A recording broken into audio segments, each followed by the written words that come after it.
솔로몬의 신하 느밧의 아들 여로보암이 또한 손을 들어 왕을 대적하였으니 그는 에브라임 족속인 스레다 사람이요 그의 어머니의 이름은 스루아이니 과부더라. 그가 손을 들어 왕을 대적하는 까닭은 이러하니라. 솔로몬이 밀로를 건축하고 그의 아버지 다윗의 성읍이 무너진 것을 수축하였는데 이 사람 여로보암은 큰 용사라. 솔로몬이 이 청년의 부지런함을 보고 세워 요셉 족속의 일을 감독하게 하였더니 그 즈음에 여로보암이 예루살렘에서 나갈 때 실로 사람 선지자 아히야가 길에서 그를 만나니 아히야가 새 의복을 입었고 그 두 사람만 들에 있었더라. 아히야가 자기가 입은 새 옷을 잡아 12조각으로 찢고 여로보암에게 이르되 너는 10조각을 가지라. 이스라엘의 하나님 여호와의 말씀이 내가 이 나라를 솔로몬의 손에서 찢어 빼앗아 10지파를 내게 주고 오직 내 종 다윗을 위하고 이스라엘 모든 지파 중에서 택한 성읍 예루살렘을 위하여 한 지파를 솔로몬에게 주리니 이는 그들이 나를 버리고 시돈 사람의 여신 아스타롯과 모압의 신 그모스와 암몬 자손의 신 밀곰을 경배하며 그의 아버지 다윗이 행함 같지 아니하여 내 길로 행하지 아니하며 나 보기에 정직한 일과 내 법도와 내 율례를 행하지 아니함이니라. 그러나 내가 택한 내 종 다윗이 내 명령과 내 법도를 지켰으므로 내가 그를 위하여 솔로몬 생전에는 온 나라를 그의 손에서 빼앗지 아니하고 주관하게 하려니와 내가 그의 아들의 손에서 나라를 빼앗아 그 10지파를 내게 줄 것이요 그의 아들에게는 내가 한 지파를 주어서 내가 거기에 내 이름을 두고자 하여 택한 성읍 예루살렘에서 내 종 다윗이 항상 내 앞에 등불을 가지고 있게 하리라. 내가 너를 취하리니 너는 내 마음에 원하는 대로 다스려 이스라엘 위에 왕이 되되 내가 만일 내가 명령한 모든 일에 순종하고 내 길로 행하며 내 눈에 합당한 일을 하며 내 종 다윗이 행함같이 내 율례와 명령을 지키면 내가 너와 함께 있어 내가 다윗을 위하여 세운 것 같이 너를 위하여 견고한 집을 세우고 이스라엘을 내게 주리라.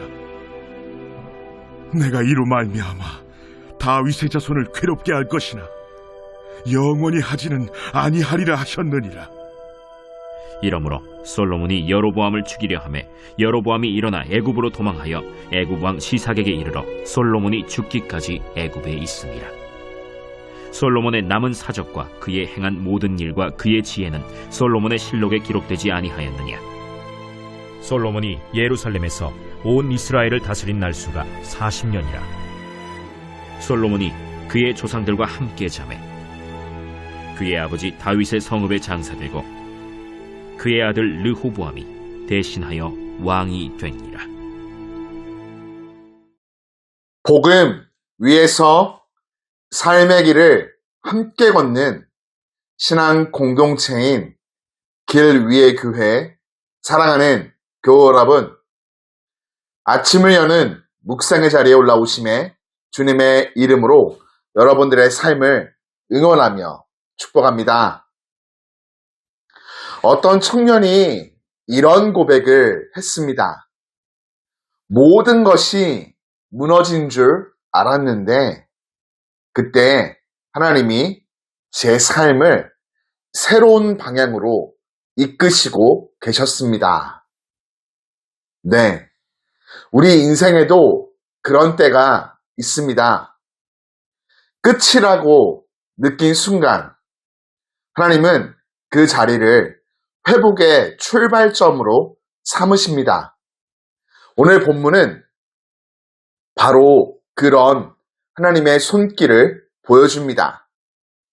솔로몬의 마음이 하나님에게서 멀어졌을 때 하나님은 그를 멸하려 하시지 않고 깨우시기 위해 여러 사람을 일으키셨습니다. 어제 나누었듯 에돔의 하닷과 다메섹의 르손을 세우셨고 오늘은 여로보암이라는 인물을 등장시켜 사용하십니다. 여로보암은 능력 있는 자로 솔로몬의 건축을 맡아 일하던 관리였습니다. 어느 날 선지자 아히야가 나타나 새 옷을 12조각으로 찢으며 예언합니다.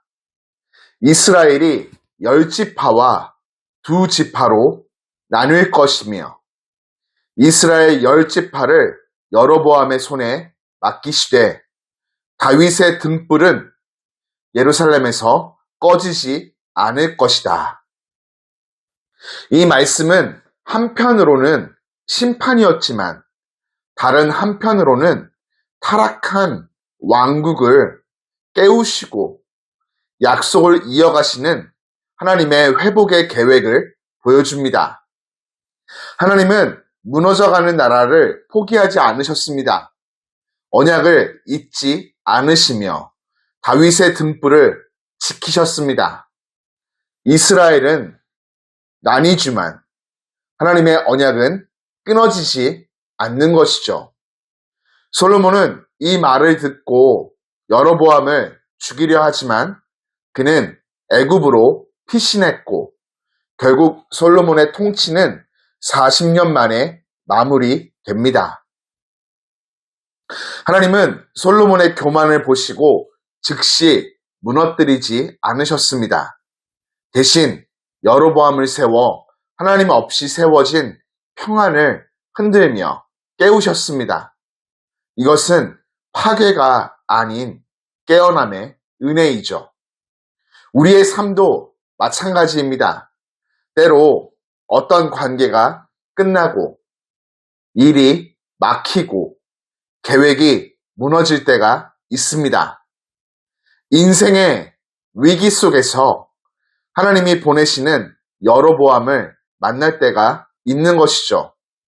그 만남, 물론 한편으로 불편하지만 그 속에서 하나님은 이제 멈춰서서 나를 바라봐라 말씀하십니다. 이는 실패가 아닌 새로운 시작을 준비하시는 하나님의 전환점입니다. 하나님은 무너진 것을 통해 새 일을 시작하시며 잃어버린 자리를 통해 다시 순종의 길로 우리를 이끄십니다. 바로 사랑하시기 때문이죠. 인생의 흐름 속에서 멈춤이 찾아올 때 그것은 끝이 아닙니다. 하나님께서 다시 방향을 새롭게 하시는 시간일 수도 있습니다. 우리가 이해하지 못해도 하나님의 역사는 여전히 신실함 가운데 진행 중입니다. 하나님은 흔들리는 시대 속에서도 일하셨고 사람의 실패를 넘어 언약의 길을 이어가셨습니다. 오늘 하루 나의 상황이 멈춘 것처럼 보여도 그 안에서 여전히 신실하게 일하고 계신 하나님을 믿음의 눈으로 바라보며 의지합시다. 그리하여 우리를 새롭게 인도하시는 하나님의 손길을 경험하는 복된 하루, 또 복된 인생이 되기를 주님 이름으로 축복합니다. 신실하신 하나님 아버지, 우리를 사랑하사 오늘이라는 귀한 선물을 주시고 말씀 묵상과 기도로 하루를 시작하게 하심에 감사와 찬양을 드립니다. 우리들 말씀 묵상을 통해 삶의 자리에 모든 것이 멈춘 것 같은 시간에도 주님이 여전히 우리의 삶 속에서 신실하게 일하고 계심을 깨닫게 됩니다. 오늘의 어려움이 끝이 아니라 새 일을 시작하시는 하나님의 시간임을 우리들 굳게 믿을 수 있도록 귀한 믿음 허락하여 주시고 낙심하지 않고 주님의 손길을 신뢰하며 평안과 감사로 하루의 삶을 걸어가게 하여 주옵소서. 모든 자리에서 하나님을 경외하며 하나님의 나라와 영광을 위해 살아가게 하시고 복되게 쓰임받는 축복의 인생 되게 하여 주옵소서. 예수님 이름으로 기도드립니다. 아멘.